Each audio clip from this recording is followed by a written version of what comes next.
Hello friends, welcome back to our channel जहां हम English language और लिटरेचर की इंटरेस्टिंग दुनिया को एक्सप्लोर करते हैं।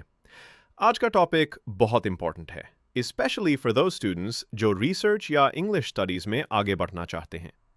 Today, we're going to talk about types of research in English language and literature, and we'll understand qualitative and quantitative research in a simple way.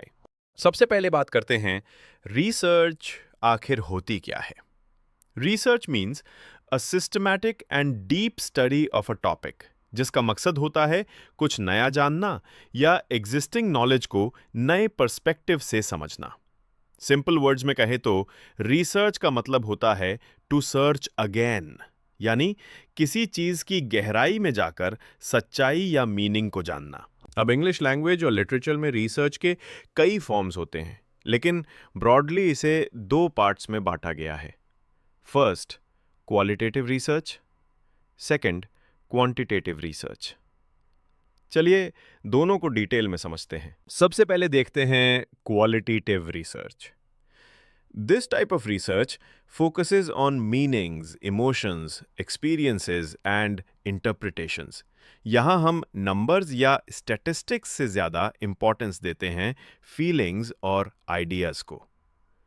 For example, if you study how Shakespeare represents love in his sonnets, या how social issues are reflected in Dickens's novels, तो ये quality research कहलाएगी, क्योंकि यहाँ हम numbers नहीं, meanings और theme को एनालाइज कर रहे हैं। Now let's move to quantitative research. जैसा कि नाम से पता चलता है, quantitative का मतलब होता है related to quantity or numbers. This research deals with data, measurement, and statistics. For example, if you count how many times certain words appear in Shakespeare's plays, या analyze करते हैं students' reading habits through surveys, तो ये quantitative research का, या हम 100 छात्रों पर किसे शेक्सपियर पसंद है और किसे क्रिस्टोफर मार्लो, ये जानने के लिए क्वेस्टोवेयर, इंटरव्यूज या क्विज, इस मेथड का भी इस्तेमाल कर सकते हैं। इससे हमें जो डेटा मिलेगा वो क्वांटिटेटिव रिसर्च कहलाएगा, क्योंकि यहाँ हम फैक्ट्स और फिगर्स के आधार पर कंक्लूजन्स निकालते हैं। Simply put, quantitative research equal to data plus numbers plus analysis. चलिए एक छोटी सी कंपैरिजन देख लेते हैं।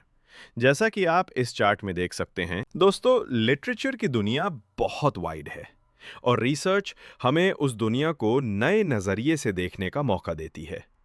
Whether you choose qualitative or quantitative, दोनों ही अप्रोच इंग्लिश स्टडीज को और गहराई से समझने में मदद करती हैं।